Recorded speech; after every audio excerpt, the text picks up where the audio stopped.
What's going on, everybody? Welcome back for another episode of the Crane Kicks Lex podcast. All 8,252 of you tuning in right now. It's good to see. Oh, no, I'm lying. That would Man, be could you awesome. imagine? Could you imagine? But no, for real. Coming off of a pretty historic weekend for the club, really for Kentucky soccer in general. So we had to get together to chat about it and just break it all down. And a couple of Super League things that we need to discuss as well, but we'll get to that. Jess, how you doing? Doing pretty good. I'm tired. Yeah. I stayed up a little later than I probably should have reading a book last night, so I'm a little worn out. And then the game the night before. So I need to catch up on sleep.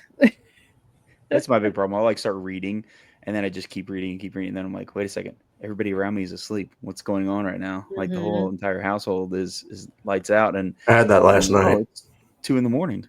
Yeah. And I was get close to super the end absorbed. of the book, and so I was like, I really want to just finish it.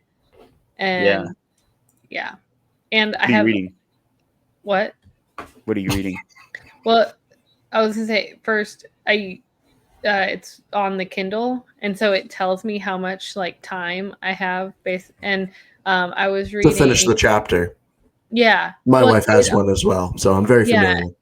Well, and it told me how much I had left in the book too. So I was like, I'm so close.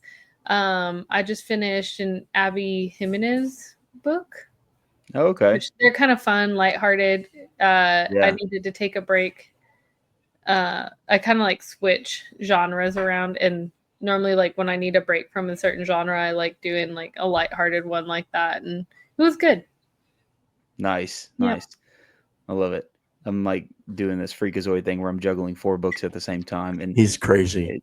it's weird. It's working. It's working for me right now. Yeah. It's I'm keeping me fresh and interested. about to start The Nightingale, which I've heard is really good. Okay. Yeah. Keep us By updated on that one. Hannah Kristen? No, Yeah. Kristen Hannah? Either way. I don't know. One or the other. We'll I find think it. you guys have made me want to try the dungeon crawler car.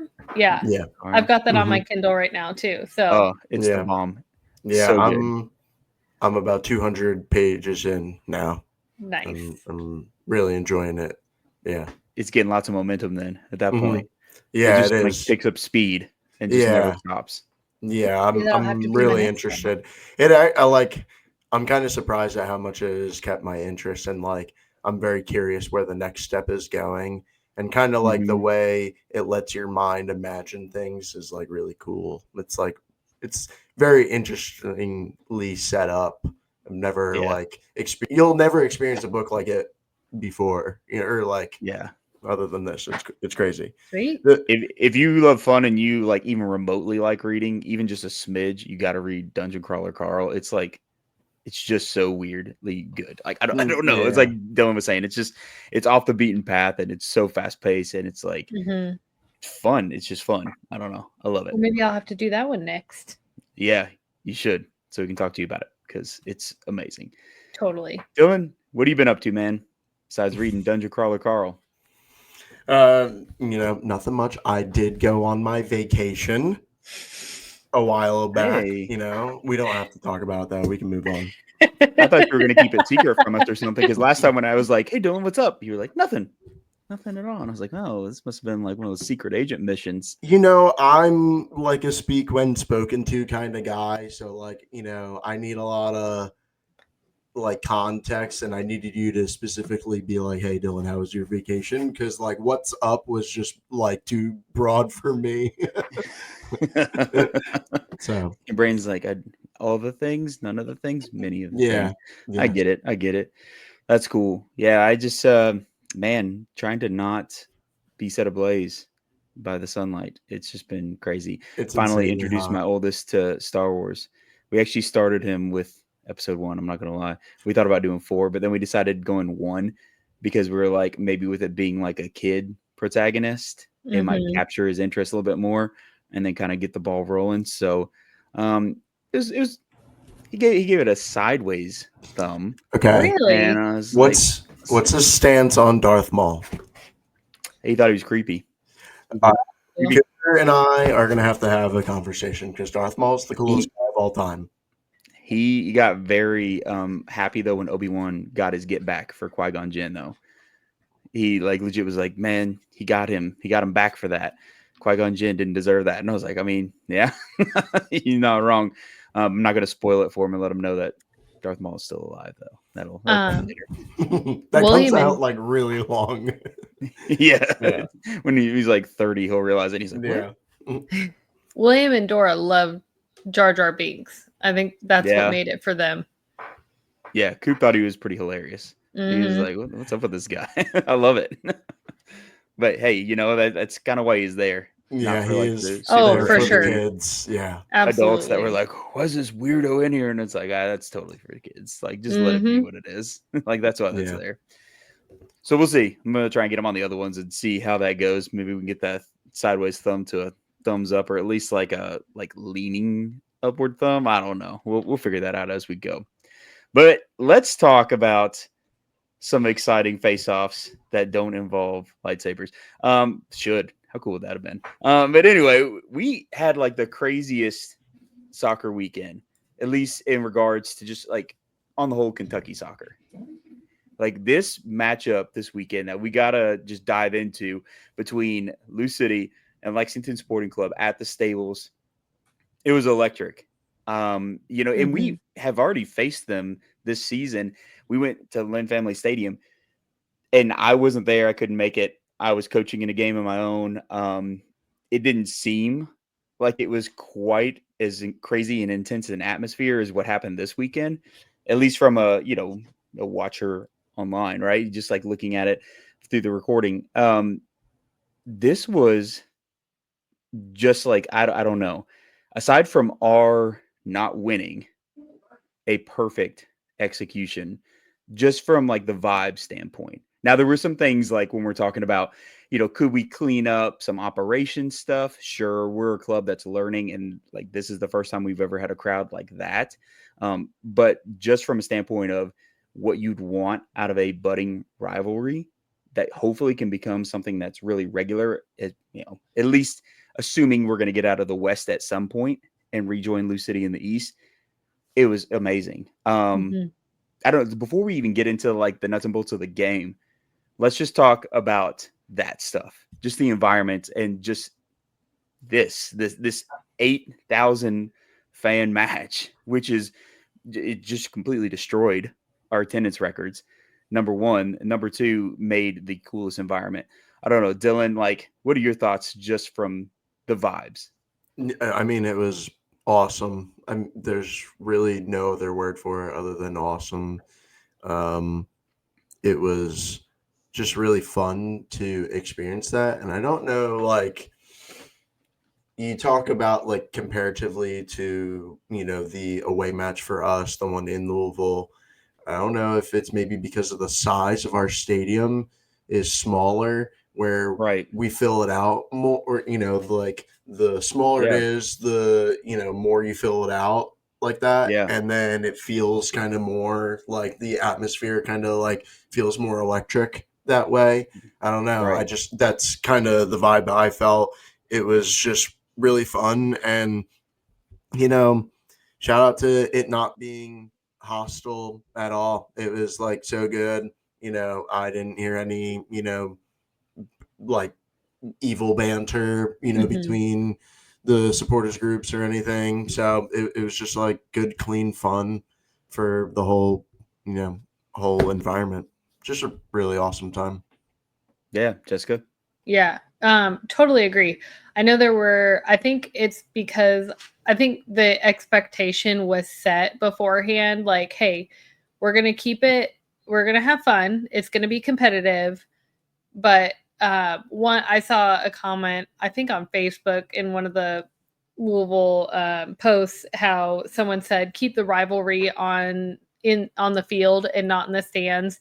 And I think, I think that was executed perfectly. I mean, obviously when they scored and one guy came down and was celebrating and I wanted to be like, sit down. I was frustrated, but at the same time, I'm like, just You letting. gotta just eat that. Yeah, like we Mhm. all let each other enjoy the game, and that was great. Yeah, seeing everybody there just ready to have a good time. It was refreshing just to Yes. go and everybody there just to have fun.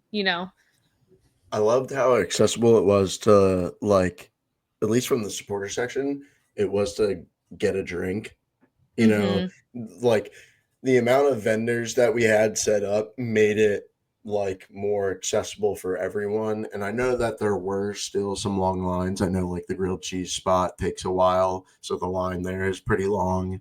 But overall, I feel like everything kind of flowed pretty naturally, I guess. Yeah, it was a really, really good time. Yeah. I And it was absolutely loved it. yeah. Sorry, Jess, go ahead.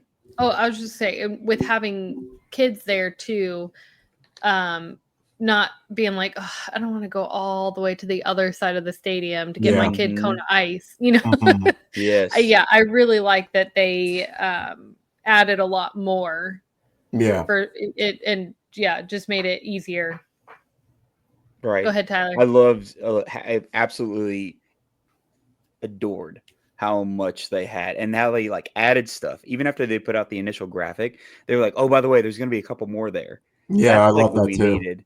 And just you hit the nail on the head with like if you're sitting on the supporters side, like anywhere on that half of the stadium, you have to make an absolute trek to get to a lot of the main food trucks. Otherwise, you're Yeah. just getting general concessions. Yes. Of course, there's like West Six over by us and stuff, but it just it would be nice if some food trucks would be posted up by the supporter section more often, especially because Mm-hmm. those are where your Thousand affordable percent. tickets are. And I get it's a little bit more confined compared to the other side, but there's still plenty of space. And I think that this particular match showed that. And, I love that we have, the Chick-fil-A truck and all that stuff here, but like Burt's Grilled Cheese, Dylan, you brought that up. The That goat. place is the bomb. I love that place. Like whenever I went and got some grilled cheese, I was like, you guys gotta come back. Like it's been forever since you've been here. And I know like sometimes it's a gamble because you don't truly know what attendance is gonna be. And, Right. especially with our club, kind of early on, it would be like, oh, well, we've got like a few thousand fans, and some of them might get grilled cheese, and you never know, or they might get this instead. But if we can continue packing the house like this, hopefully we can have that level of concessions every single game because it was perfection. Mm-hmm. And the other side of that too, just you mentioned walking to the other side. It wouldn't be so bad waiting in line on the other side if we could like still see the field. And I know we have our screens, but it's Yeah. not the same thing as some stadiums. They have their berm like elevated around the stands, so you walk down to the seats, so you can still see things as you're getting concessions. We're not set up that way, which I mean, it is what it is. I mean, I guess in the grand scheme, it's a small thing, but it does matter if you're having to hike Yes. 15 minutes through Yeah. the crowd to the other side, stand in line for another 15, and then hike 15 back. And then Yeah. you're like, oh, I just I missed half the game. like on Exactly. that. I was making a run during the second half, and I like had to keep like cutting into the sections to like peek to see what was going on. Mm-hmm. Yeah, it gets tough. But I mean, they handled it well this time. Lines, of course, were long, but they're going to be. I think it was a really good problem to have to Yeah. just be able to test it out and be like, all right, so when we get a crowd like this in the future, we have to kind of tweak this, this, and this. And truly, I didn't hear too many people being crazy harsh about it.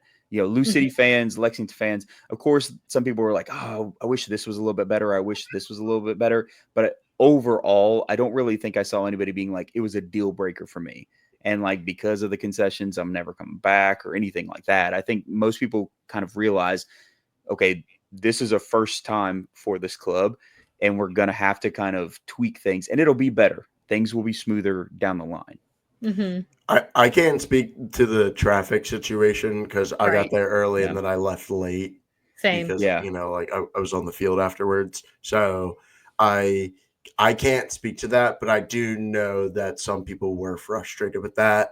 Yeah. Yep. I would say that it probably won't be like that going forward. I would No. say that this was probably a one-time thing. I mean, hopefully we keep our attendance or our we keep selling out Gabe in that sense. But but in that sense, I think it was definitely a learning experience for them. And I think they'll be a little more prepared next time. But yeah, same, got there early, left late. We were walking out the stadium and I saw how backed up the cars were. And I was like, you know what, there's no point in just sitting in the car, right now. So we were kind of hanging out talking and you were like already dry. Yeah. Sorry. Yep. If you were one of the lucky ones to sit through both rain showers, then you're one of us. Well, not Jess. She's not in the club. I happened to be in the shop when the first round mysteriously hit. Where'd you go for the second one? And then the second one, I went to go find my brother and his family, and it started coming down, and we hid in the bathroom. Yeah, mysterious disappearance. You could have also ducked into the bathroom, brave the elements. True. Yeah, it's true. It should have just gone into like the little like locker room tunnel and just hid in there. Just flash the media badge and be like, excuse us, we can't be soggy for this. No, but I was completely drenched. My wallet was still wet yesterday. I was like, oh, that's not great. But I did feel a little bit bad, but not. No, you shouldn't have. You were smart. You escaped.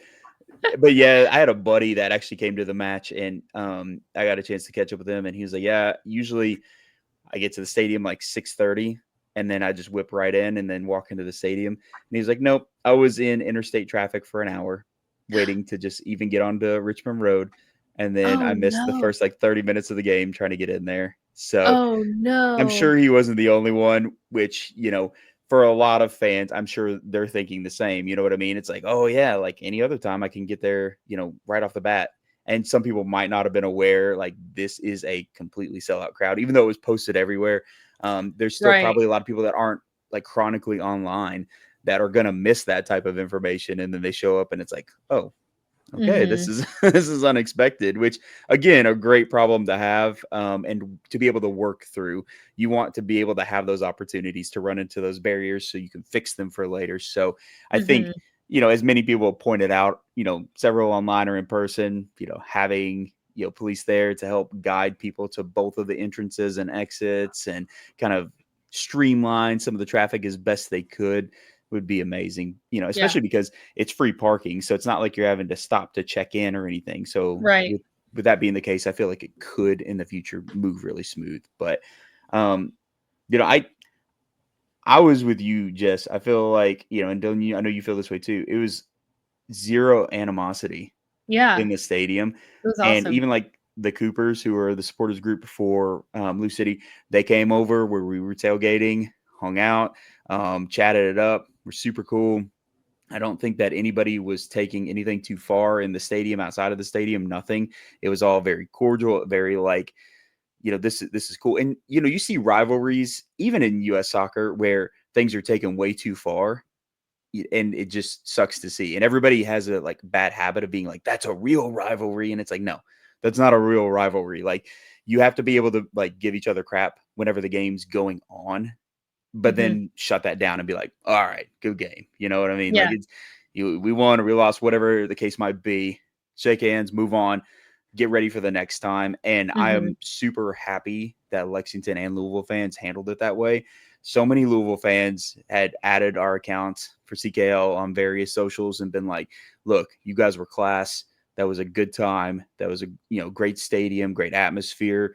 We loved the people. The fans there were great. We can't wait for the next one. And I think a lot of Lexington people feel the same way. And that's what you want. You don't want people dreading those matches, being like, oh, I don't know if I really want to go to that one because it gets kind of hostile. You want people being like, yeah, that's the one because everybody's going to be there and it's going to be fun.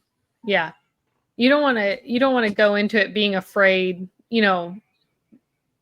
of their, you don't want to go being afraid. Like if it got to the point where it was hostile, like, and I don't feel safe bringing my kids, like, that's just not fun.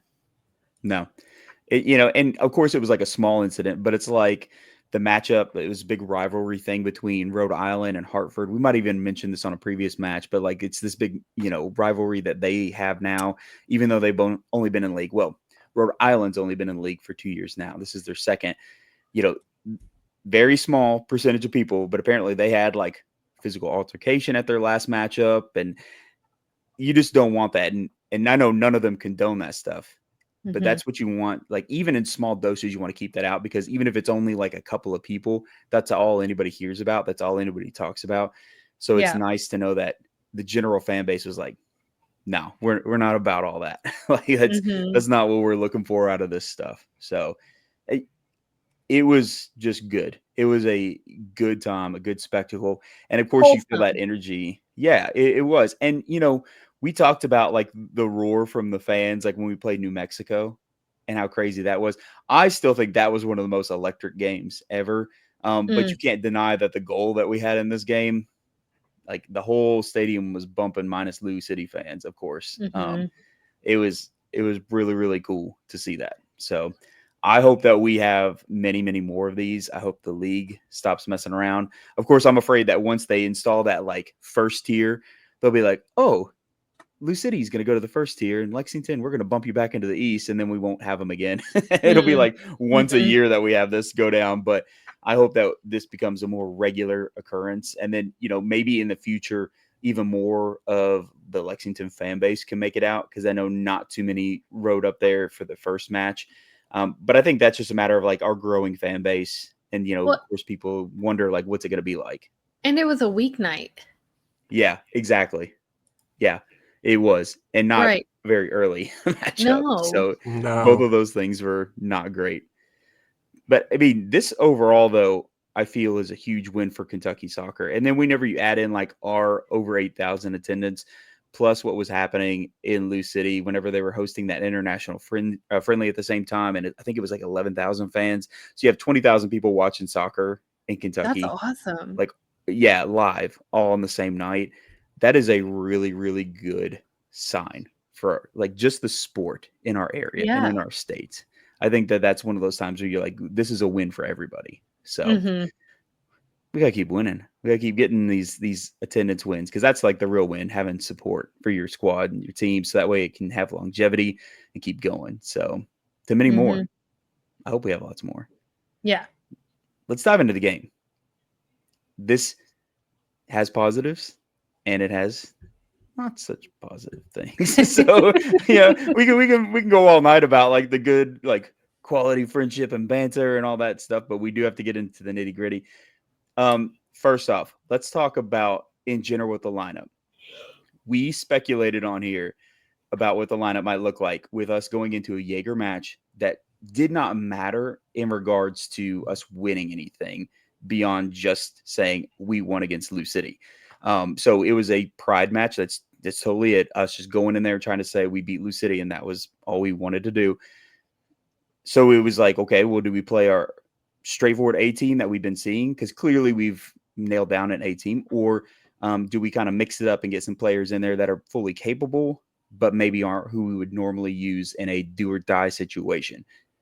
We found out that it was option 2. It was option 2. We had a lot of faces that we have seen this season, but maybe have not been in the starting 11 very often, or maybe not even in the 18 regularly. So what were our initial feelings seeing that that's how we approach this one? My initial thought was like, damn, like I really wanted the A squad out there. And I think it was maybe evident on the field as well. Yeah, that's a fair one. Jess? I would agree with that. Yeah, and I know it's a cup match, and so we probably wanted to save some of our guys for the upcoming match. But yeah, I think knowing that it was, even though it was a cup match, knowing the hype that was like coming into it and wanting to win, I think it would have been nice, seeing our usual 11. But they still perform pretty well, other than the last 10 minutes. Yeah. Being able to hold a team at the top of the table 0-0 for majority of the game, I that's a win for sure. I agree in that. Dylan, go ahead. I gotta say this, like, what frustrates me is like they do all the media stuff beforehand where they're like really hyping up the game and they're talking about the importance of this game, and then we didn't put out our best lineup. And then we held our own, but it was 0-0 at halftime and everything. But I would have loved to see what like our starters would have done. Like I don't know if Ajago would have taken that weird shot like Burke did, where he tried it at half, I was even half trying to field. figure out if Like that was a what? shot. Like That was I weird, man. there It was totally was. it was totally a Well, shot. like, There was no teammates around, and the only person in front of him was the keeper. Yeah, It was 1,000% a shot. He needs his eyes checked. it almost felt to me though like one of those blind through balls where he just assumed somebody was making a run, because like when you watch it, like the way he looks, it's almost like somebody will just be there, and he just sent it forward, and it very well could have just been like a straight shot. Either way, it was not good. No. Yeah. Neither option was a good option. It was such a waste. Yeah. It was rough. Now, like I totally agree with you though, just about like holding Lou City like we did, especially, and I know Lou City, they kind of had some people rotated in as well, which I thought was a little interesting considering they absolutely needed the points to advance, which they didn't end up doing because somebody else played spoiler to them. I think it was Hartford, ended up kind of messing up their chances. But even still, seeing us hold them off as long as we did and even get some opportunities on goal was massive for us. At the end of the day, I don't think anybody can go in there and say like Lou City stomped us or just manhandled us and then we couldn't do anything about anything they did. Now, did they keep the pressure on? For sure. Were they aggressive and we had to absorb a lot of that? Absolutely. Nobody's denying that. But the fact that it was such a struggle for them to finally break through and it took until stoppage time, I think that's a true testament to our squad, even with us not playing with like our normal starting 11 that we've recently been rolling out. It to me, like one of the scarier things is where we decided to kind of tweak our midfield, like our midfield pairing, because we're always seeing like Firmino and Jeff all out there. And then now we have Speedy Williams back in the mix. And then Caceres, which, I mean, they both do great. Caceres has been a pleasant surprise a lot of the times that he's on the field. But that was maybe for me one of the diciest moves, was just not having those pair of holding midfielders there to kind of switch off and kind of help propel any of the distribution. So that was one of the ones where I was like, oh, okay, we're going a different path here. But I mean, I guess it worked in some ways. Yeah, this is a game where, like you guys are saying, like the squad played really well. I really think it came down to like tactics and like coaches' decisions, like where the score came in. Like the substitutions were really weird. Like subbing on Medence and then taking him off is like, what the heck is that? Like that doesn't make sense. And then kind of keeping Speedy on way too long. And I think like once we scored that goal, we should have maybe made more defensive subs, and we kind of did not do that. So I don't know. I really think this is not really on the guys who were on the field. I think it's to the coach who put them, put the pieces together. I just think we could have probably won this game. I think honestly, if we put our A team out and sub like we normally do, because we like the last few games we've had like such a good rotation and a really healthy mindset of like playing time and who's starting and like when to put people in. And this game was just kind of backwards and kind of back to where we were like over a month ago, where we were in that like bad stretch where we like would go up and then end up losing late in extra time. Like it looked very familiar to that game plan. You know what I mean? Well, I'd agree with that. Looking at like the subs and the box score on the USL app, Medence got a yellow card at the 75th minute, but I don't remember what he did. That was one that even missed me. I'm not gonna lie, because like once I found out later, I was like, wait a second, how did I miss him getting that yellow card? And I Was don't know if that things are from just too the crazy. celebration? Someone was carded during the celebration. I think it was supposed to be green because he annihilated the corner flag, but I think the ref Yeah, just got it wrong. I really think that's what happened. I mean, that's on what I here was wondering. it says the 75th minute, but we scored in the 87th minute. Oh, okay. So Okay. I honestly have no idea. So as far as like why we pulled Medense out and put Epps in for him is maybe from the yellow card, but at the same time we subbed him out at the 90th minute. And so that was 15 minutes after he got the yellow card. So I don't think it would be for concern that he would get another yellow. Well, and we're out of the Jaeger Cup anyway. Yeah. And those cards only count for Exactly. Jaeger Cup. So that is real weird. And like it could very much be that something happened to him that none of us are aware of. Maybe like he was telling Terry Boss, like, hey, I gotta come out. Like something's wrong. So maybe that's it. If that's not the case, and it was just a matter of like personnel switching, I think that was the wrong choice of personnel switching, but that's just me. Dylan, you mentioned like Speedy looked gas. He absolutely did. Like there towards the end, Huffing. he was doing a couple things that were like showing how tired I'm he a little was. tired, Yeah. and I need to kind of get a sub in here, and that was a little frustrating to see. And I don't know. For me, when we go and we like park the bus against Sacramento so effectively with just 10, and Lou City is a completely different team. Don't get me wrong. Like Sacramento and Lou City are not the same. But at the same time, I feel like we could have very easily, as you mentioned, Dylan, with like changing up some tactics, been like, you park that bus in these last few minutes, you stop them. Even if like one goal slips in, you still say, keep parking the bus. Everybody crowd that. And in some regards, like I get it. You want to try and make sure that you keep them out of your half of the field, because we've seen that go wrong so many times in the past, not necessarily this season, but absolutely in past seasons where we park the bus and they're in our half for like 20 minutes and then eventually they're going to score. That happens. But I just feel like we showed that we could do those things. And this is one of those games where I'm missing Jeff Hall. Like, I feel like he absolutely needed to be in the 18 to be able to come in, because he's been really clutch with that type of stuff.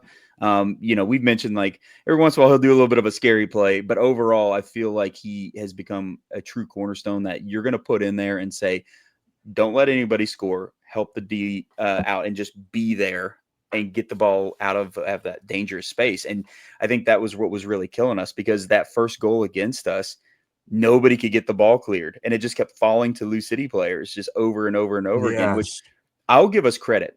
There were so many times in this match where our defense was in the right spot. Yeah. Like Lou City was taking shots like crazy. Like, what did they have? Like 30 something shots against us, I believe. I think it was 33 shots.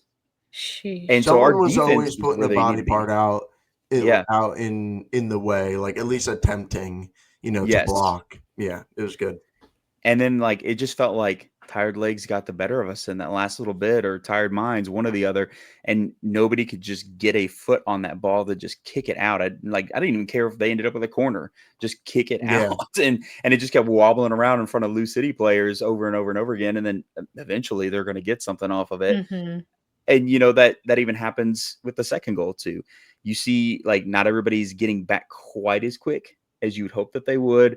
And then Moores gets his brace off of just popping it just enough, a little bit forward. Zenge is trying to cover him, but loses him, gives him just enough space to fire that off. And I just feel like we needed a little bit of a different approach in that last little bit. We just needed to say, like, shut it down.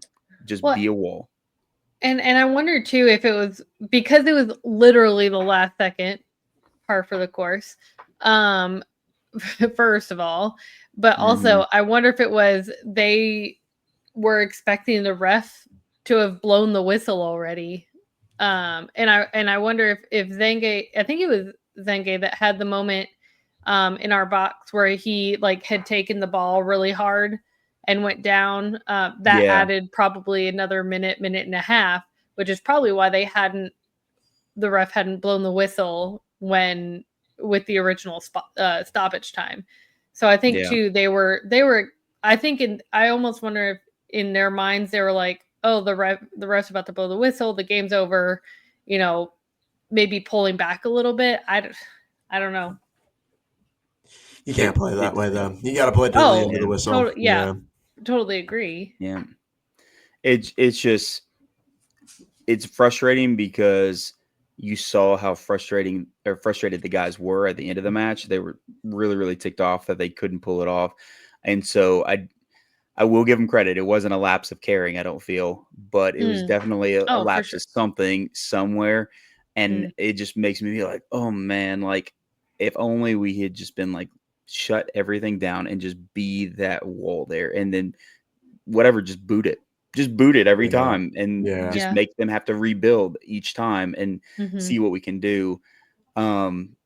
Yeah, it was a bummer. You know, it eased the pain that overall it was just a good night, and it eased the pain that the game truly didn't matter besides Lou City getting bragging rights over us and being the first ones to take home the Commonwealth Cup, which was cool. I actually didn't see the Commonwealth Cup in person until we were out there on the field, and that was kind of neat that there's actually like a legit trophy. So I'll give them credit for that, despite not naming it Bluegrassico or something. But you know, well, and I think too, what kind of helped lessen the blow is in general, it was a really good game. Yeah. Like we said at the beginning, that they didn't just walk all over us the entire game. Like we were able to meet them fairly evenly, like blow for blow.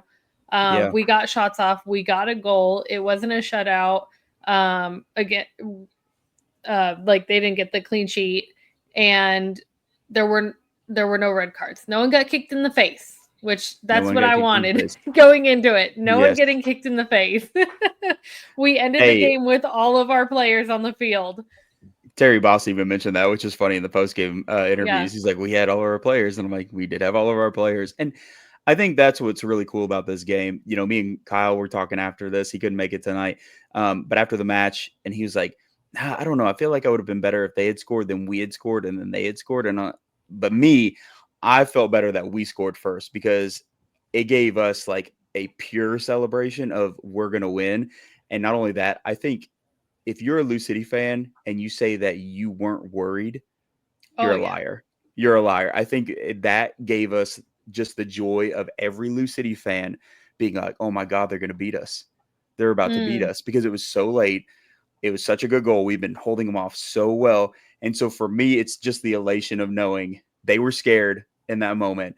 We got a pure celebration of we're going to possibly win this. And I don't think we would have had such a pure celebration if it had been they score, we equalize, then they score. So I understand what Kyle's saying. And some people probably feel that way too. But I am really glad that we got that. And that goal was cool. It was cool. Like, yeah, I saw it like unfolding like the whole time. I was like, I was like pointing because I saw the runner, and it was like so clear. It was such a good play. Beautiful. Loved it. And then for Green to just pop it over the keeper when he got that ball and to be there in the first place, it just everything was amazing. I love that the club has like a picture of right when their keeper is on the ground, like looking as the ball is coming up over him, and Green had just chipped it. And yes, it's beautiful. It's the best. And then there's lots of cool like goal celebration pics out there too. It was very electric. There were even a couple of Lou City fans that had were in my mentions for CKL, and they were like, "Hey, I don't think anything could have beat the noise you guys brought for that goal. Like that was absolutely crazy. That was a top tier moment for sure. Like it was the way everyone just like went wild was awesome. Yes. It was explosive. And then like it was so weird too, seeing like everybody in purple just being like, oh my God. And then of course it switches later, right? Because then like it was weird. I kind of like had moments where I was watching the crowd. And then like of course when we score, they're all just like, oh no, what's happening? And then they score and all of us in green are like, oh no. And like it was such a weird drama filled roller coaster. Yeah, exactly, Dylan. It was all over the place. So I will say one thing. I don't know how you guys feel about this either. Part of me respects it for the storylines they were trying to create. Part of me is like, I know come what you're on. gonna say. Yeah, I think part of me was like, "Come on, did you have to do that? Starting Cam Lancaster against us?" Like Mm-hmm. everybody was speculating about it because sometimes in these loan clauses, teams say, "Hey, if you play us in any sort of competition, you're not using our loanee against us. Like you're not going to use that player. They're technically ours. That's a no-no." That must not have been in this clause. Either that or the team was like, "You know what? Do it for the storylines. Who cares? We'll play against them." And so I had this moment. I was like, "Cam Lancaster, you better not score, dude. Like, do not do that. Like, I know you love Lou City, and I know that's like your true heart of hearts home. It's very clear, but we were still part of your story too. So don't be that type of villain right now." So I'm Yeah. very glad that he didn't score. They were like trying to set him up too. They were like Yes. putting him on set pieces. Like they knew Mm-hmm. what they were doing. Yep. Oh Yep. yeah. You're right. Yep. There was even that one on the other side of the field from where we sat where they put him over Yes, the ball. And I'm like, no, we he's can't. there. Luckily, he hammered it into the wall. And I was like, okay, we're good. And hey, maybe he did that. Maybe he did that on purpose. Maybe like in his brain, like all his teammates are like, yeah, think of the storylines, Cam. And then Cam has his little like angel on his shoulder. And he's like, don't do it, Cam. You know you still love them. And Cam's like, you know what? You're right. I'm just gonna kick it right at one of my former teammates, like, and then we'll just call it even. So, but yeah, I had mixed feelings about that when I saw him starting. I really Yeah. did. I respect what Lou City was trying to do because I admit if he had scored on us, especially if it had been like a winning goal, the storylines would have been absolutely insane. I think that's the only thing that would have taken this match over the top and like made it just like what the heck is if that had happened. And I'm glad it didn't. I'm glad we keep it at a manageable level of excitement that did not include drama at our expense. So that's a plus. I never saw him play that hard before. You know, he was really trying. He really wanted to score. Like I know Yeah. when he was around it, he was really trying. I know he really wanted to score. I never saw him try that hard in green. I don't know because I saw one of his teammates be like scoring him, Cam, and he looked at us and he winked and he said, "Sure thing, buddy." But I know that wink. It was like, I'm not gonna do it. I would never do that to you guys. It's okay. Don't worry. That's at least that's what I'm telling myself. Admit, Bruv. He would say bruv because he's bruv, British. bruv. I'm not gonna score on you. In it. Oh no. I'm Oh Too bad man. he doesn't listen. Yeah, in it after everything. Yeah. You should start listening, isn't it? Anyway, so good, positive game overall. We need to get that win back at some point down the road, but we will.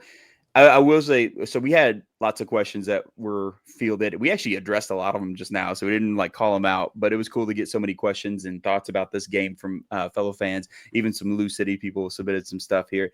We did have a question before we move on from this because somebody had asked about like the Benens thing. Somebody asked like, what the heck? Just in general, like what the heck?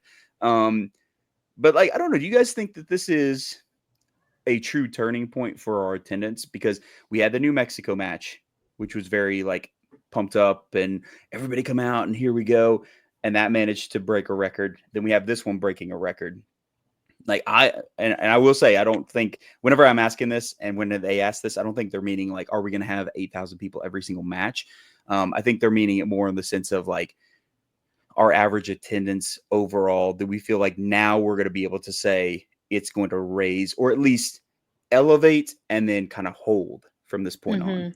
Yeah, the word turning point makes me like shy away because I feel like turning point is like maybe like a whole shift. But like you were saying, that's not maybe the intention of the question. I do feel that way where like, you know, we're not going to sell out every single game, but I do feel like it is a good, maybe steady rise. Yeah, I would agree with that. And I hate to say it, but I think all of the publicity we got with the icicle kit helped too. Hey, Jessica, what did you buy at the match? Shush. What did you buy at the match, Leslie definitely gave me some flack as I walked out holding William's icicle kit. And I saw you like, at the register, and I said, I know, yep. I know. William really wanted it. and I was walking out. Leslie saw me with it, and he's like, "No, you did not." I know you didn't just buy it, and I'm like, It's not for me. It's for my kid. Yeah. He said as he buys a pack of Pokemon cards. Right. Well, and not only that, but they were out of youth medium, so I got him a youth large. Yeah. So that thing is gonna fit him for like the next 4 years because he's Right. so little. But like he's very petite for his age. And but yeah, Leslie was giving me a hard time. He's like, I told you guys it wasn't gonna be green. And I'm like, I know. I still want a green kit though. Yeah. Yeah. That's hilarious. It was I funny. love that he saw you. Oh yeah, it was really funny. He was giving me flack for it. I do agree. But yeah, I think I do that think did the its job. publicity from the kit helped. I think we will, like Dylan said, see a steady increase. Just because when you sell out like that, I know it was a lot of Louisville fans too, but people will talk about it, and I think we'll see a steady increase for sure. Yep, and anybody that's more casually involved with the club, again, I think we've said this before. I don't think a lot of people realize how much of a crossover there is between Loose City fans and Lexington Sporting Club fans. You might be like, "Well, we're in the same league." No way. We know plenty of people that supported the purple before we came to town and still casually do. So I think that there is like a nice steady flow of semi-casual fans that just enjoy soccer and pro soccer being here in the state and are willing to support both of us, which I think is cool. I think that's nice that we have that luxury here. So that's good stuff. But I do think attendance will see some brighter days. Of course, there are going to be dips here and there. I don't know when the next time is that we're going to get another 8,000 person match unless we're up against Lou City again. But I could see 5,000 becoming a somewhat regular thing. You know what I mean? Like every few matches we get like 5K plus because we were already kind of on the cusp of that anyway. So yeah, I think I kind that's of feel that. Yeah, I feel that for sure. Yeah. If I see anyone in a split, like Oh no, Louisville, like green and purple, I'm making them leave. I'm gonna call security. You throw a tomato. Yeah, Throw we're a gonna buy tomato. tomatoes from the stand. Medieval style. Yeah. You can't do like a Roma tomato though. It's got to be like a beefsteak tomato that's For on its sure. way out. It's been sitting on the counter too long. Mhm. Okay, we got this.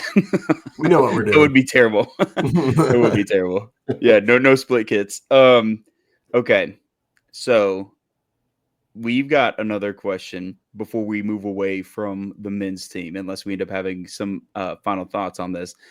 We're returning to league play. League play has been going very well for us. We just came off of a stretch of road matches where everything seemed to go relatively right for us, considering our previous history with away matches, that being not winning like any of them ever. And now all of a sudden we're getting points, whether it be through winning or drawing. It was happening. We're back into league play. Things are leveling out a little bit now. We lost Jess. If you're listening, you can't see that we lost Jess. We lost Jess, but that's okay. She'll miraculously appear. No. She did not go start a pod in Colorado. Don't worry. Dylan. No, yeah. So, but while she's back, we'll continue with this. So, thinking about the upcoming matches, it's a little bit more evened out with road and home games. It's not so much like we're going to be on the road for 2 months and then we're going to be at home for 2 months, which is probably because Super League is kicking off here pretty soon. Yeah. So we got a little bit more of a balanced schedule than what we've seen as of recent. We did have a question about us returning to league play. Somebody wanted to know what we thought we could realistically get out of the next 5 matches being important matches, because the next 5, whether they're home or away, they're all against opponents from the West, which for everybody that forgets, we're in the West. Weird as that is. So we have 5 matches that truly matter for our standings in the league. And they were wondering, what are we feeling? What are our vibes for this? So let me tell you guys who we are going up against so that we kind of have it in our brain. Before you do that, can you also add where they are in the standings too? Mm. I can. Do you want me or, to do I can do that. You, I can look it you up while have you the do table up. You have the table up, Dylan, and I'll have who we're playing. Okay. How about that? So, Yep. first match is actually our next one. It's on a Friday. So, August 1st. It's going to be in Colorado. So, Colorado Springs, we're playing against them. We've already faced them once this season. Where are they at, Dylan? They are 12th. They are currently 12th. Where are They we at, Dylan? have 18 points, and we are in 10th place with 19 points. So Okay. not when far we- away. Pretty close. Yes. And when we played them last time, we beat them 2-1. Whooped them. Okay. Yep. All right. So then we got that. Okay. So that's pretty close. Then we've got a home match. Our next home match is against Phoenix Rising. So our other opponent in the West. So Phoenix Rising, what? They're where, Dylan? Phoenix Rising is currently 5th. They have 23 points. Okay. And so when we played not them that last, far. we beat them 1-0. Yes. Okay. So not that far away from us. So somewhat doable. Because really that's only 4 points difference. Then after that, we're away at San Antonio. And I think many of us remember that heartbreaker of a game against San Antonio when we first played them, where we thought we were going to win and then boom, comeback season. So where are they at? They're currently at 2nd place. They have 27 points. And Jessica, hurt me They with beat the us. scoreline. They beat us 3-2. 3-2. Okay. So 3-2. So that's like our first team that's like really high up in the table. That's on our to-do list here, which of course these things are going to change over those weeks by the time we get to these later ones that we're mentioning. Then we're at home again against Oakland Roots. Where are they at, Dylan? Oakland is currently at 9th with 20 points, so only one step ahead of us. Coincidentally with the same goal differential. Yeah. So then, and we've not played them yet. Mm-mm. And then we've got Las Vegas away right after that. Las Vegas is currently below us one step in 11th, and they have 18 points.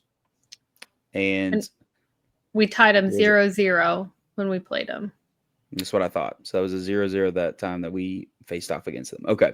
So looking at most of these teams, they are all floating within very, very reachable distance of where we are at if they're not already below us. So 2 teams are currently below us in the standings. The rest are above us, but not necessarily by an insurmountable number.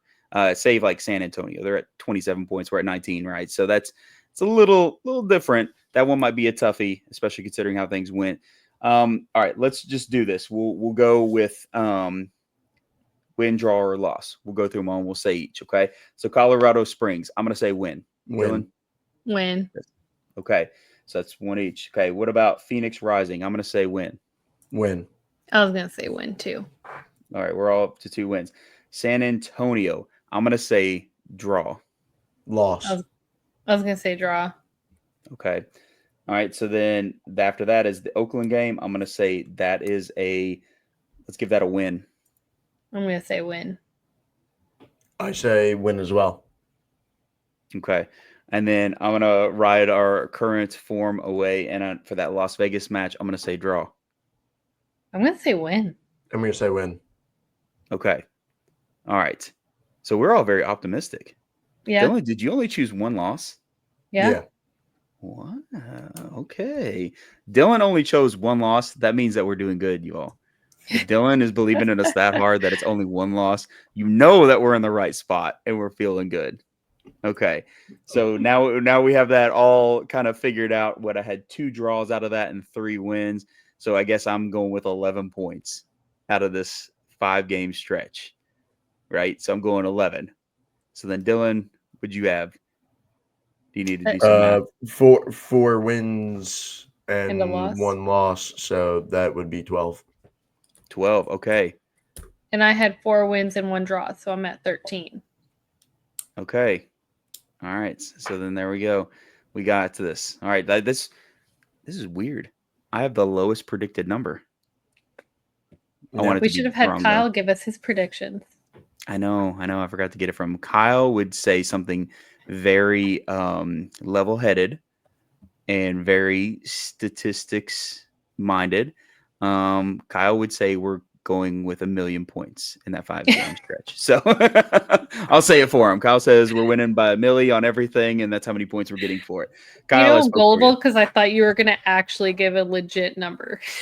I know, isn't that good? That was a good buildup, wasn't it? It was. Jeremy's like, oh God, you didn't even give an actual prediction. I can't give you an actual prediction for Kyle. Maybe we'll do like a little graphic or something. I don't know, and then we'll like track them as we go. Maybe we'll do something like that, or not just a bad idea. Some other way, week by week. We got it all etched out now, so we're good. So, but everybody's feeling good. That's the important part. Everybody's feeling good. I feel like it is not unfounded. Like sometimes whenever I'm making these types of predictions, I'm like, oh. I mean, realistically, in 5 games, you might have a loss there. But as history has shown, realistically, in 5 games, you might not have a loss. We just had that happen. So I'm choosing to be on that side of realism. And we're going to say no losses for me. And then still quality points for Dylan, even with 1 loss. And then really, really good points from Jessica. So it's on. I think, for this stretch, the home field advantage, I'm weighing a lot into that. Like that's where I'm weighing a lot into that. Like Oakland Roots, I don't really know what we're gonna see against them because we haven't played them before. But I'm giving us a leg up because we're gonna be home. Las Vegas, I do think we are a better team than them, even though we're gonna be playing away. So I do think we get a win there as well. But where the loss is, I think San Antonio is a very, very good team. And then the added factor is we're away, and we are kind of in like we're going away, we're coming home, we're going away, we're coming home, we're going away. That's literally how it is. That's a lot of like bouncing back and forth. There's gonna be some wear and tear in there. It's gonna be hard to keep up against San Antonio. So that's where I'm coming in. Yeah, I mean, that's fair. San Antonio is on a pretty intense tear right now. I'm just very hopeful that we can kind of capture that lightning in the bottle that let us go up on them in the first game. But then we like take a little bit of our knowledge about like, okay, we had a couple matches on the road where we managed to hold on to those leads with our dear life. And maybe with those 2 pieces of knowledge and experience, it'll come out at least with a draw. But yeah, you're right, man. I think San Antonio is probably the scariest out of these, at least right now. Yeah. Right. Anything can happen. Yeah. But they are the only one that I look at and I'm like, yeah, I don't know. Holy cow. I don't know. Yeah. Because everybody else is, like we mentioned, they're like reachable. They're there. Yeah. They aren't that far either, behind us or ahead of us, either way. So truly anything could go, like you said, Dylan. But I think that we are in good enough form, especially with the show we put on against Lou City, minus those lapses at the very, very, very end. I think it's doable for us to get some quality points out of this. So positivity all around. If you guess anything less than 10, you're an op.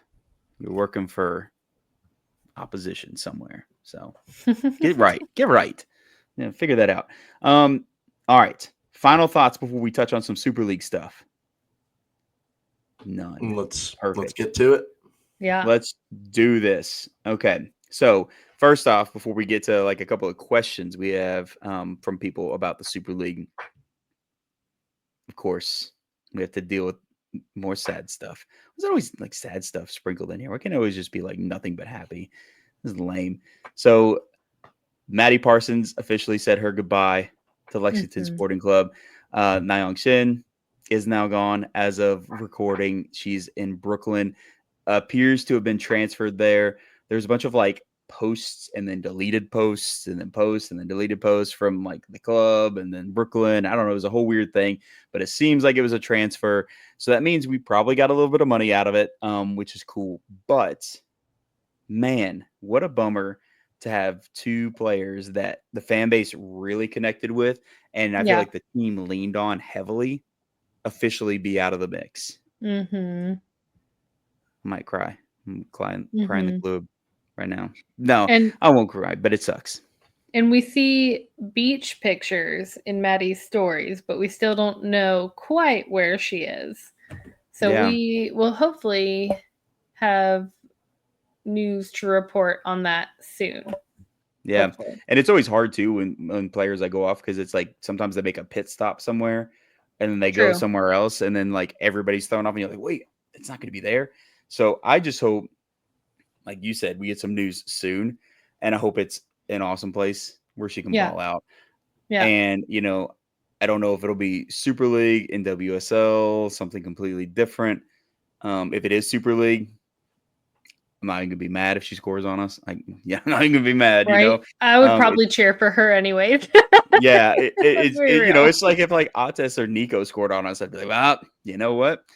Okay, you know what I mean? Yep. It's too hard whenever you have those players that are just, so much of the badge is represented and reflected through them. And Nayeon Shin was always great for us. It was a bummer to me. Like, it was really cool. I'm happy for her that she was always off on international duty because I know that's a really big deal for players to be able to represent their country. But it was a bummer we didn't get to enjoy more of her while she was here because she's somebody that I feel like was just integral to our back line. And she was so versatile and just, man, such a positive person too. I always loved her content. It was always just like fun and chill. So I think they're going to love her in Brooklyn. I agree. I'm super bummed about both of these. Shin was one of my favorite players. I have her pink kit. I always thought she could be like an integral part of the team and someone we could build around, like based on like how well she plays and how versatile she is, like you said, Tyler. So, and I know this for a fact that the returning players will miss her because of like how much of a presence she was in the locker room. Like she just brought a lot of really good vibes to the locker room. I know she will be definitely missed for sure. And yeah, Maddie, like, I mean, there are so many things that like I've already said and so many things that I can say. Like, she's just the best human and I absolutely just want her to get her playing time. I feel like her experience at LSC has kind of been like she got kind of like a raw deal in a way. Like, I don't know. She just deserves so much. I genuinely believe she deserves to be like the starting striker for a team, and deserves to be like that pivotal role for a club somewhere. And I want her to be that somewhere where she can be that. So, agreed. Yeah.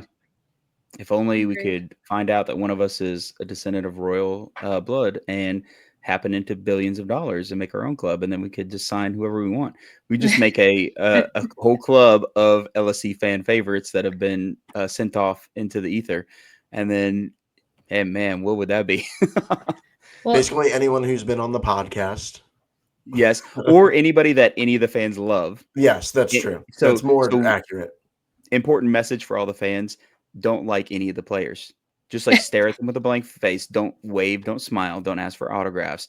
Just pretend that you're indifferent to them, and then we'll have them forever. And then secretly, in the comfort of your own home where nobody can see you, you can just have your cool little poster of them and be like, yes, you did so good in that game. I'm so proud of you. And nobody will know, so they won't get rid of them. That's the plan. It's what we all got to do now. On the plus side, which I just noticed this and got really excited, our home opener is against Brooklyn. So we will still get to see Shin for our first game. Just won't, it'll just be for the opposing team. But at least we'll get to see her and cheer for her. And, I think she'll really like that as well. She will definitely get a lot of applause from the crowd. I hope so. I hope she does. I do too. Yeah, for sure. That's the hard thing about having all these like really likable players that we've enjoyed having go to other teams in the same league is when they come back and play us. It's just like, don't do good, but do amazing. Stop, but keep going. That's great stuff. I'm glad that you're successful. So conflicted right now. It's like I'm just trapped in a glass case of emotion. I don't know what to do. So it's hard. It really is. But now we know at least a little bit more about our roster setup, I guess. I mean, I don't think there are too many more question marks. Of course, we had Nicole Vernus to go out on loan to Lazio. So that was another player that's not departed the club, So it's not that she's been transferred or decided to pursue other opportunities or released or anything like that. She is still very much in the green realm. She's just off in Europe repping us and hopefully going to kill it out there. Can I say, uh, you know, every now and then on the podcast, I'll mention like things that are like head scratchers to me. This one's a head scratcher to me, to be honest. It is. And the reason why is because I know the club had previously valued her extremely high. At one point, I thought she might be the only returner.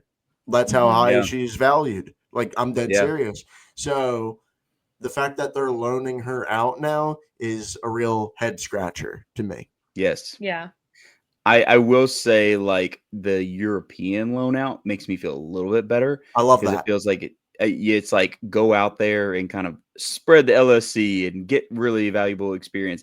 The loans that are always scary for me is whenever it's like we're going to loan you to a league below us or something. You know what I mean? Like what we do with the men, which I know we can't really do that with the women's side, but with the men where it's always like go to League One for a bit. I'm like, oh, what are you doing with that? Why is that happening there? Versus this one at least feels a little bit better. I just hope that she does awesome. And then maybe like when she comes back in green, she's leveled up and then got more people out there being like, oh, you play for Lexington Sporting Club? Cool. And then everybody out there in Italy has LSC jerseys. So that'd be super dope. I don't know if they're the fan base we want to be connected with. You never know. You never know. I don't know. You don't like pasta, Dylan? Like, geez. No, I know. I know about you. I'm just saying. Yeah. But I do hope that she does really good out there. Okay. So speaking of like roster and stuff, I don't know if you guys are prepped for this. I don't think I'm really prepped for this. I just was like, what do I do? Who do I select? What happens? Somebody wanted to know our way too early prediction for starting 11. Wow. I have no That's idea. hard. That's hard. You guys don't feel pressure to do it. I had a moment and I was like, you know what? I'm just going to kind of spitball a starting 11 and just kind of say maybe, possibly. And maybe mine is also a little bit of like wishful thinking starting 11, but also based, I don't know. We'll see. So you guys have a free pass on this one because we're so far out and it is tough to predict. But here's mine because somebody asked, and they asked like I think a month ago, and I was like, whoa. And now they're asking again. I'm like, okay, maybe now. So here's who I have. Starting keep is Sarah Cox. Okay.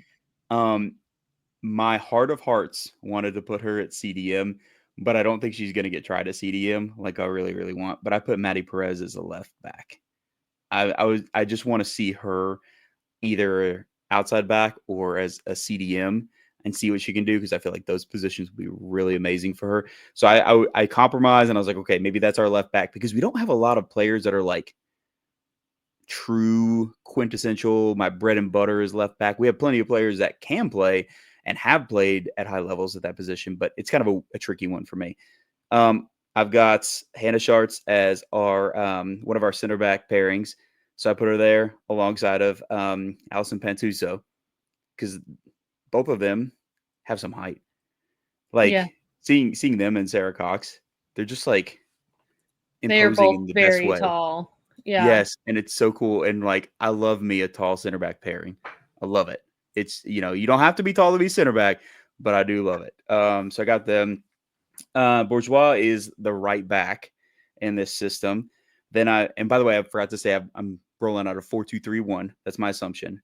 I've got Moyer as one of our CDMs, or just midfielders in general.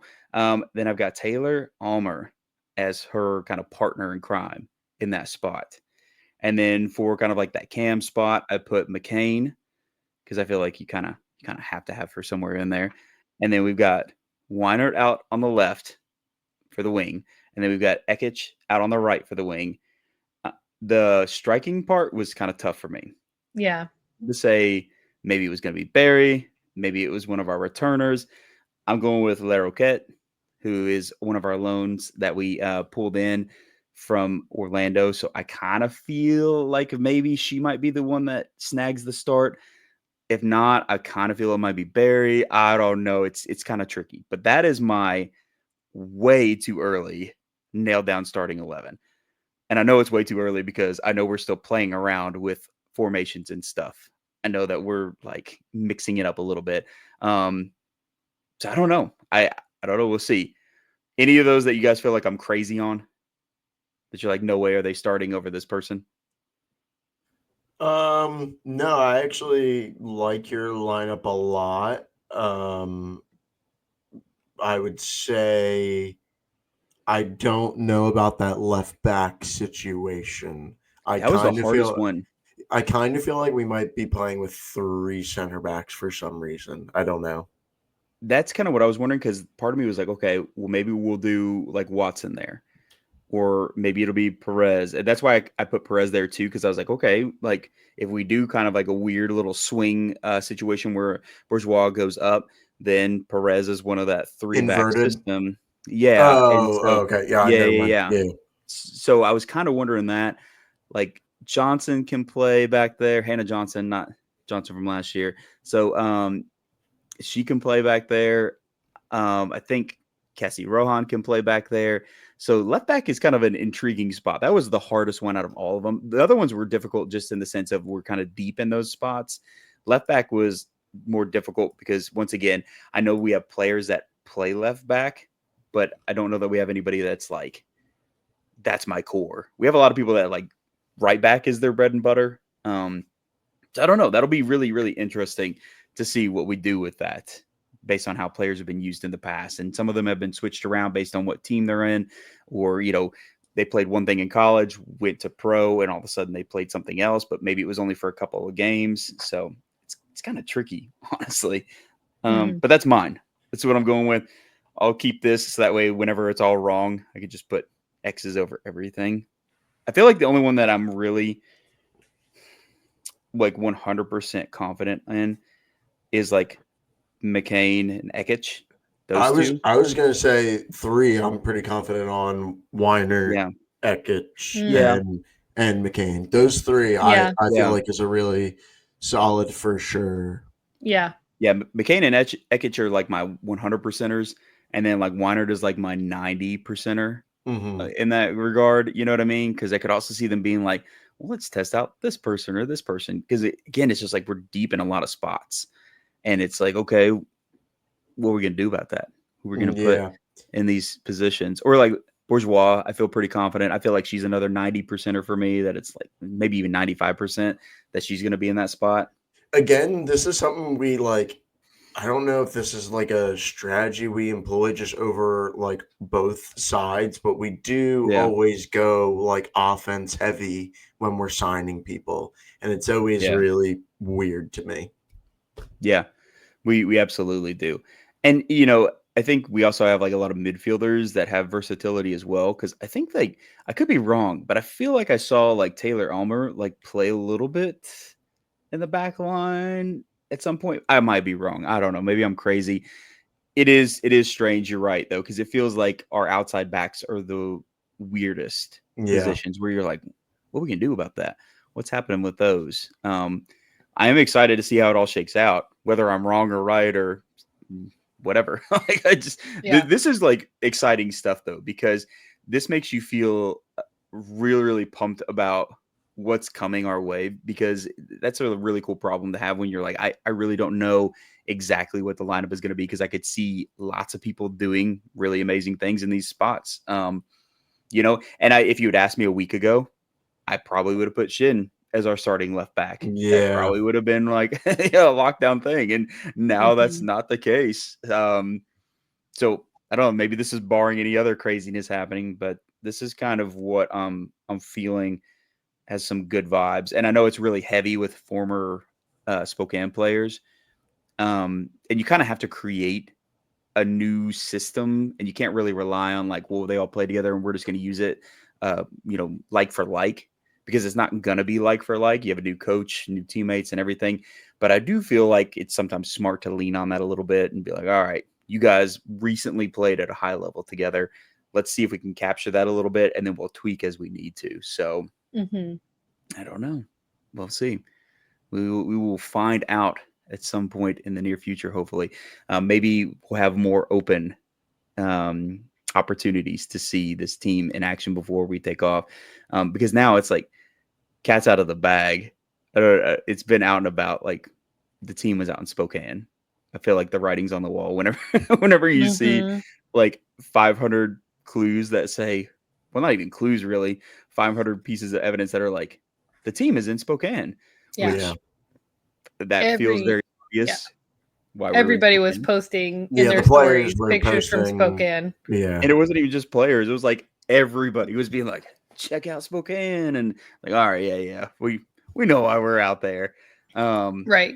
Although everything will stay secret and clandestine forever and ever and ever, I'm sure, until some random person that has nothing to do with the club leaks it, and then everybody like, "Oh, did you hear about this?" But I hope that we maybe have another opportunity just to at least know what it is that we're doing before the season starts. So if we have another friendly, it would be really cool if we at least got like, hey, here's like our setup that we're running. Or hey, here's the result at minimum. Because I get it, coaches don't like to share like here's our lineup or anything like that. Even though I personally feel like it's kind of low stakes. You know, I know you don't want any opponents having too much information on you, but if you're not posting formation graphics, I know people can piece it together and be like, well, that player plays this position and this player plays this position, but they don't know that they're going to be like the true starting 11 when the season comes around. Like you're being crazy with it anyway. Just put it out there. But anyway. So here's a question. With there still being friendlies and everything like that, do we think there's any other trialists that we're not aware of or potential signings that we might see? You think? I think it's always a possibility. I mean, everybody saw all those trialists that we brought in for the racing match. So yeah, I think it's always possible that we had some that traveled to Spokane. Possible that there are some other matches that maybe we're going to have them at too. I do feel like we're probably whittling them down at this point because if we're not, it feels like playing with fire a little bit because we do have a really strong squad as it is. For sure. Yeah. The one spot I would really like to see in addition is maybe in the defensive line, especially for outside backs. So our fullbacks maybe see if we can get some extra depth there, especially for the left side. But again, we have players that can do that and have. So maybe it's better off than I'm thinking it is. I don't know. Yeah. Who knows? Who knows? We'll see. Okay. And you guys are taking your pass card, right? We're just rolling with my 11. Yeah. And we'll revisit you all later. Okay. Yeah. There's no way I feel like I could like it's pull hard. out a lineup right now. I was losing my mind doing it. I was like, wait, but maybe it's this person.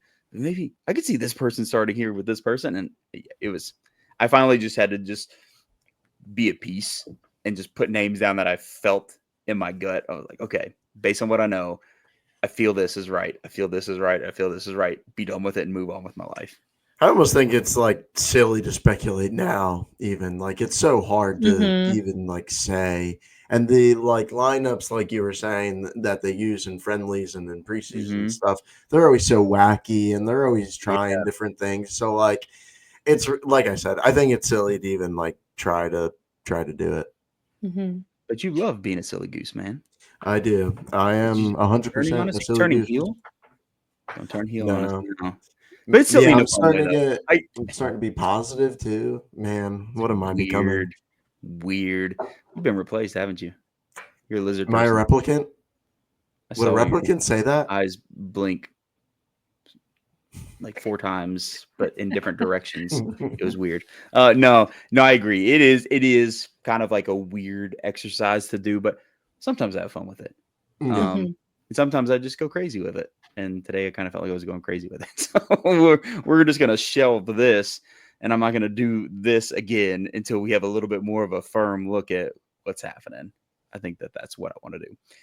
Okay. We had another question, and then we got to talk about some cool things that the club is going to be doing. Email went out today. So we had one more question that's really off the wall. It has nothing to do with the teams, probably just to do with my obsessive nature and me bringing up Austin's cup holders constantly, which he threw away all the previous iterations. So now I can never have photographic evidence of the evolution of the Austin Powell cup holder. They're gone forever, everybody. Nobody's going to believe me. They're going to think I'm a liar, that there was never such a thing. There is. Sorry. There is one episode though where I think I like picked up and showed the different version. So there Okay, we gotta is find some that. video evidence. Yes, somebody out there find that for me, and I gotta have our timeline of the cup holder. So they asked, will the cup holder be a future perk of being a Railbird member? Wait, so this isn't you asking this? Did someone actually ask this Somebody question? asked this. Somebody Oh, no actually asked way. this. I actually thought this Yes. was you, Tyler. I thought you threw No. this in there. I swear it is not from me. Can you? So here's don't have to Austin's reveal most him, though. recent. Mm-hmm. He added the horse logo. in there. The Saves on filament. Yeah. Yes. I listened to him. Huh? I listened to him. He was explaining it to me. Yeah. and it does fit on the back of the seats pretty well, and it fits like one of the bigger water bottle, like the water bottles. I can ask him. Maybe I think some of the Railbird's dues would have to go to getting Yeah. a faster printer or more printers, because he told me how long that took. Yes. Oh, It takes very long. Yeah. Oh my god! Can you imagine trying to get enough of those printed? Oh my gosh! It would take Yes. weeks to get everybody one of those, unless he just had a whole fleet of them. There is part of me though that has been tempted to be like, hey, $5, you know, start. Yeah. If you Hey, maybe we'll have to start taking orders. I don't know. See the interest. So if you are interested, although we'd probably have to do it without the club logo so we don't get sued. Good point. And they take all of our money that we make from doing this podcast, all of it.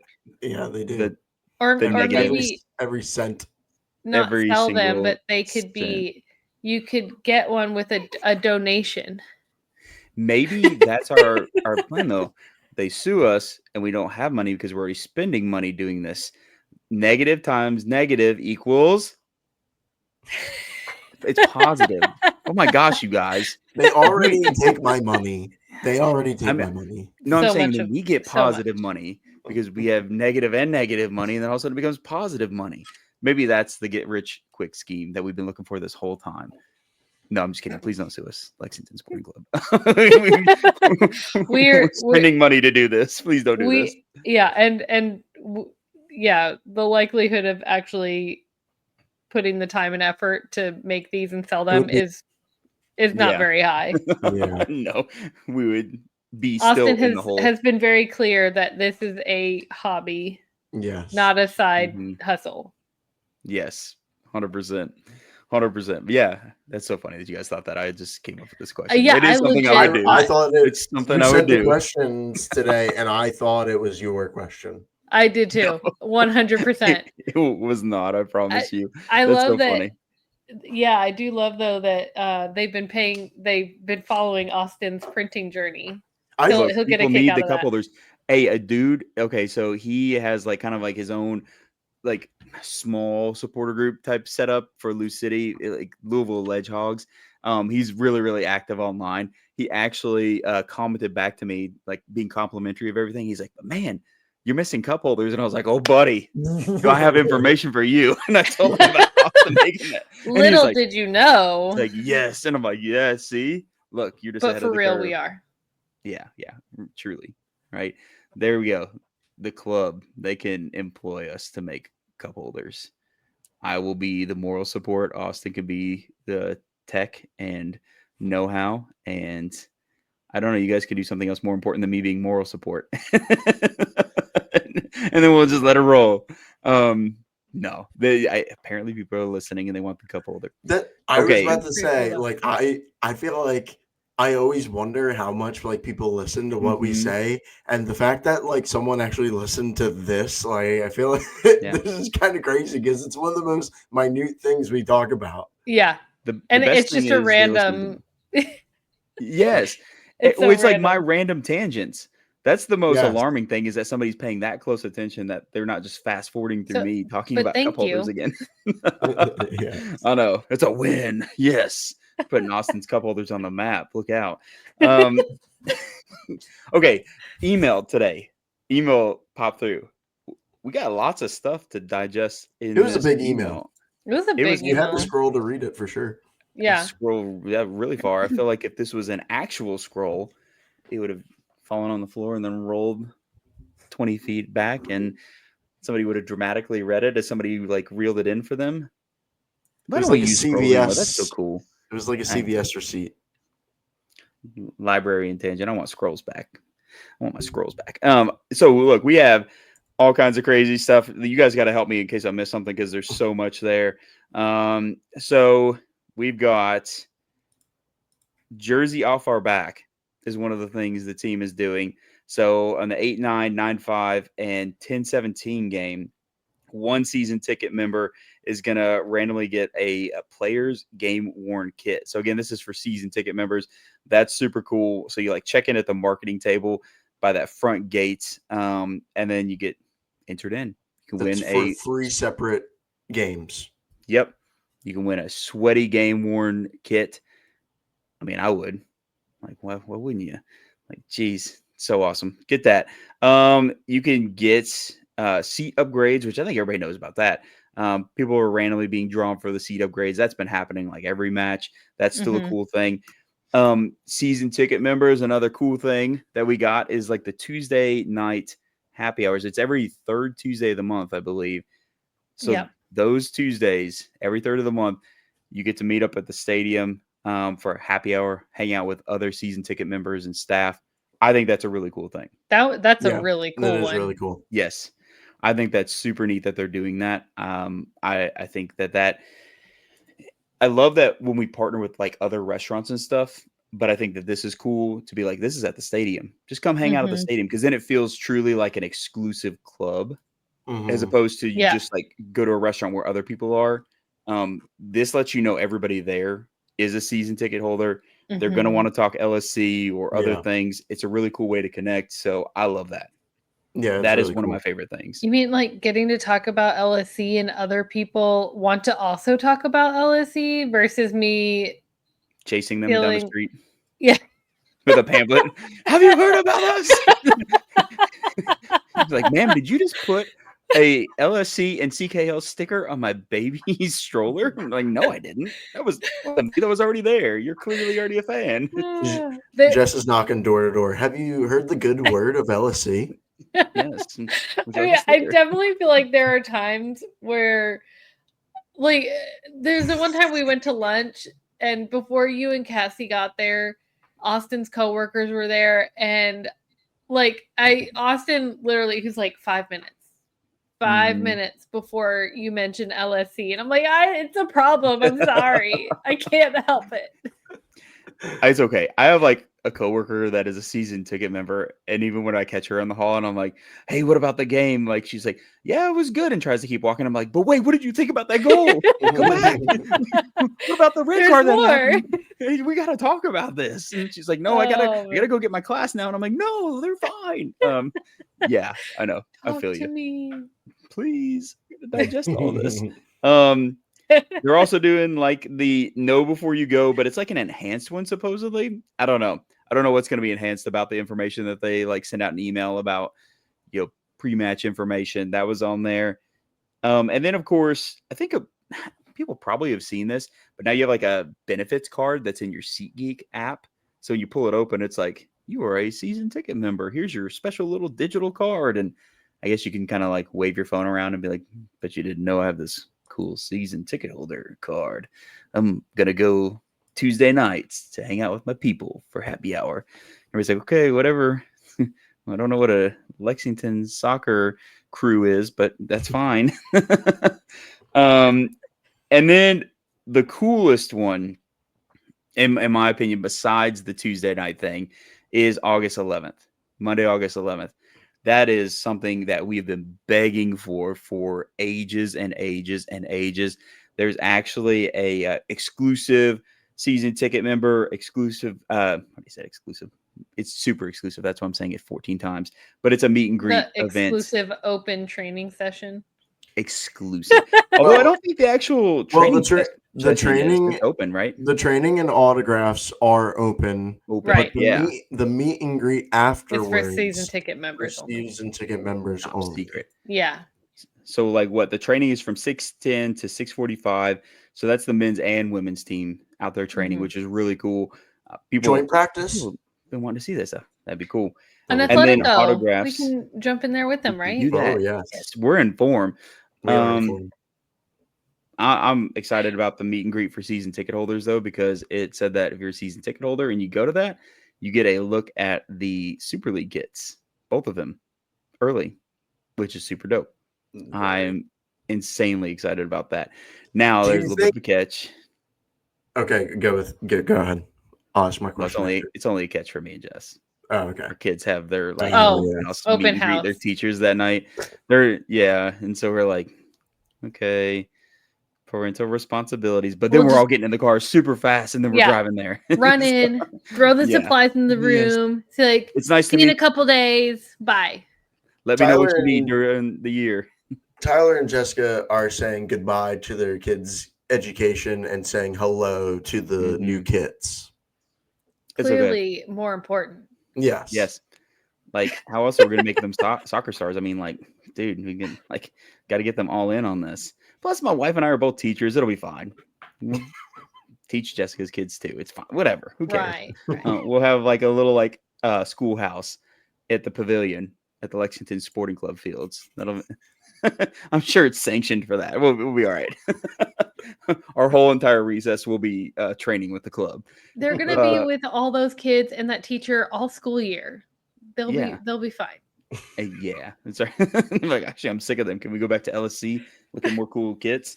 No, but it's cool. I'm really glad the club's doing this, not only for the general public, but for season ticket members, because we've said in the past sometimes it was hard to feel like as a season ticket member you had anything of value besides being like, I have a ticket that's guaranteed every game.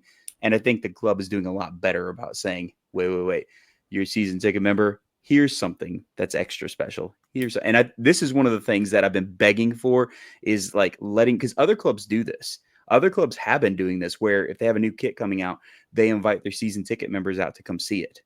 And it's taken us so long to feel comfortable to do that. And it's like, just let it happen. It's not like some weird government document. It's a kit. Like, even if it does, and they have rules so they don't leak out. But at the end of the day, if like the kit leaks, who cares? It's extra hype early. You know what I mean? If that was what was holding them back, I don't know if what was holding them back, but in my mind, it's like, that's trivial at the end of the day. Yeah, I completely agree with you. Like, seeing this email was like completely different from every other email we've gotten before. It was the best email I got today. And yeah, Tyler, we've been asking for like so many season ticket like benefits, and this is finally like the things we've been asking for. So this is super, super cool. Now, the question I was originally going to ask was, do you think that the kits will be available for purchase immediately after they show it to us? Because that was the case for the men's home kit, the black one. Yeah, that like way back for the very first black kit. Yes, that's what I'm saying. When old Kyle was still there. Yeah, you're right, man. No, for this season. Oh, I'm thinking back to like the way back. Yeah, but you're right. That did happen. And they had the event. Like other clubs have done that. They had the event. You guys, I don't think you guys made it to that event. That's why I can remember that one. Yeah, but they revealed it, and then you could go and buy it in the store. So I'm wondering if that's going to be the same case. Yeah, I hope so. That'd be super dope. But so I've got two things about what we've been talking about. One, you missed one. There's also an exclusive stadium entrance. Skip the lines and get straight to the action. Apparently, they will have a exclusive season ticket member entrance located at the northeast gate. I don't know where is that. Isn't that where? I don't like know the directions of what. Isn't I think that's like normally where the VIP entrance is. Like probably. I think directionally that would be northeast. I feel like that's like the media entrance, maybe. No. I think that I would consider that the southeast gate. Because the north is where the season or where the Railbirds sit. Supporter group seats is north. That what? Because the sun sets behind the canopy. Sun sets in the west, yeah. Or am I wrong? Am I getting it mixed up? Rises in the east. I don't sets know, in so the I'm letting you west. guys. That is the either south. of you make a fool of yourself. I don't know. It's that the supporter section is the south section. It's south. I don't know. Directions. So the End Line Club is the north area. So yeah, that would be where normally the like VIP entrances where they have like the Kona Ice. When you're if you're facing the team store, it's the entrance that's to the left. There we go. If you're facing the store, like past the mini pitch, that side. Boom. I'll still be going in the West 6 gate. Yeah. I'm lazy. I'm always just like, whatever. Yeah. But and that would be my thing too, is like because they normally when they have the like the promo stuff that for so many people that get in, are they going to have them at each of those entrances now? Good question. So my second thing is, and I asked about this in the team store with the new member cards on the SeatGeek app. I asked in the team store, so does this mean now we'll be able to get our season ticket discount in this season ticket member discount in the team store? Because it would be easy to confirm if you just show your phone. And they said no. It'd still only be online. So that'd be my only other. I know that'd be my only complaint.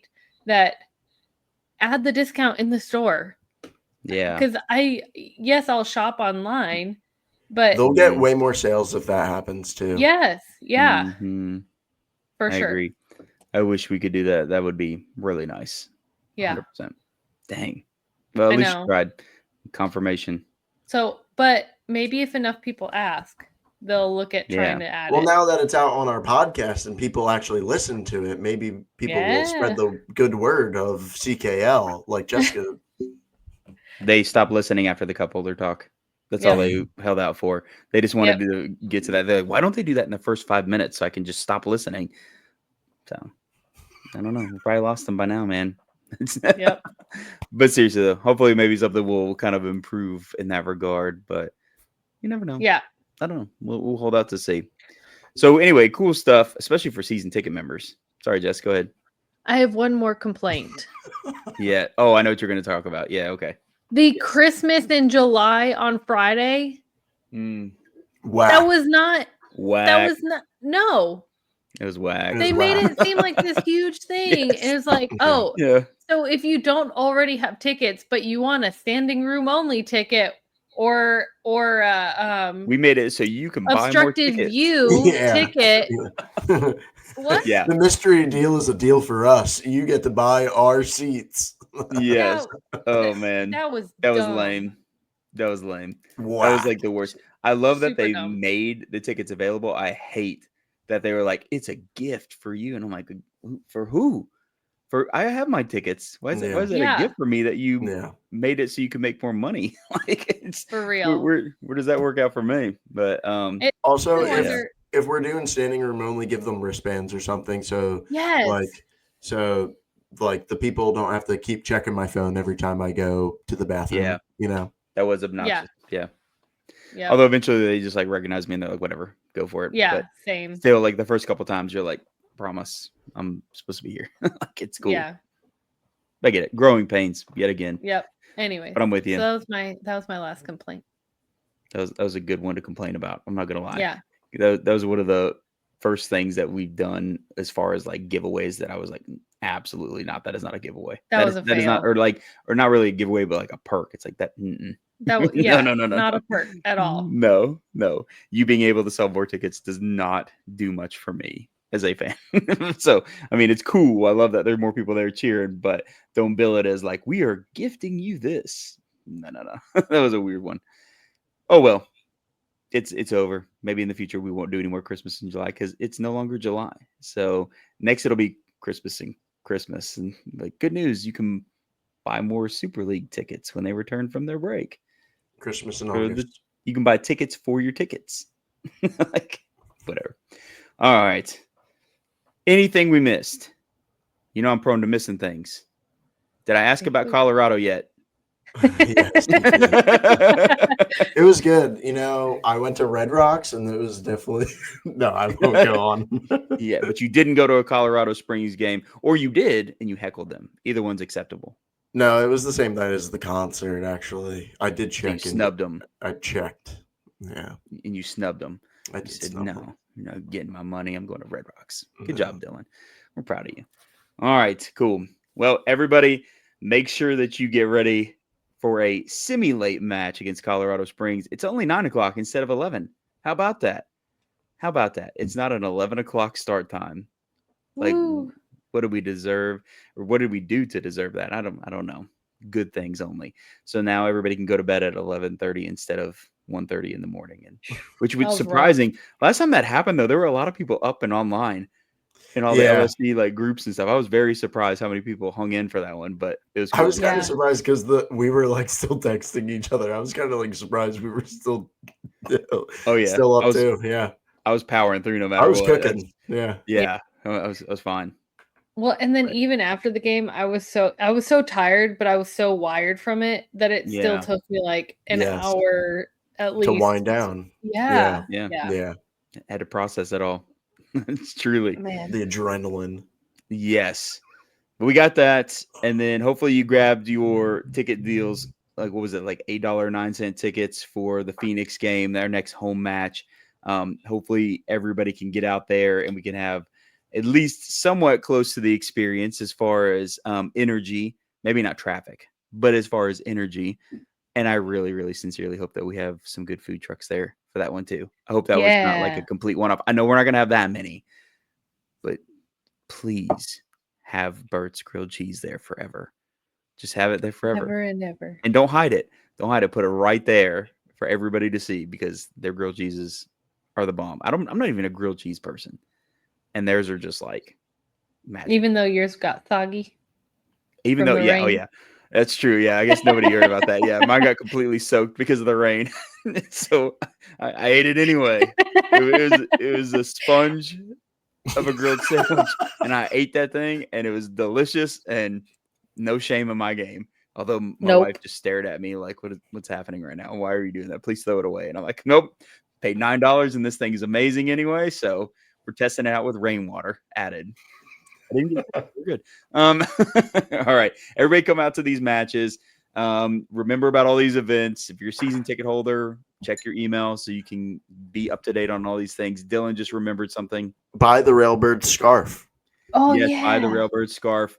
It's like $20, so pretty affordable. I know shipping is also in there too, but I think it's still pretty affordable, and it ends up being cheaper than a lot of like the scarves that the team puts out. So get that one, a commemorative scarf, especially if you are a member or are planning to join.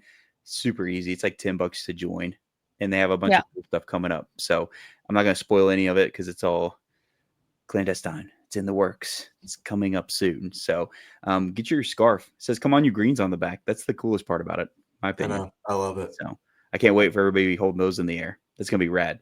Oh, yeah. Okay. That'll be scarf. Jessica, I know you're a scarf connoisseur. For sure. We've got lots. Is getting 30. And Austin's going to 3D print a scarf holder. So already has. Actually. Yeah. Already has. Yeah, he has. An even bigger one. It's going to be an even bigger one. He actually did say how he's like, we ran out of space. I have to print another. I have to print more. We have to add another row. Yes. All the scarves. I can't wait. Okay. Everybody go to LSC Games. Support. Check things out. Check out all the cool promo stuff. Let's keep this like momentum rolling, not just like on the field, but actually in the stands, because it is so much fun when there's that many of us there. Just amazing. The vibe is unmatched. So we want to keep that rolling. Tell everybody you know about it. Make sure that they come out, support. You know what it is. Come on, you Greens.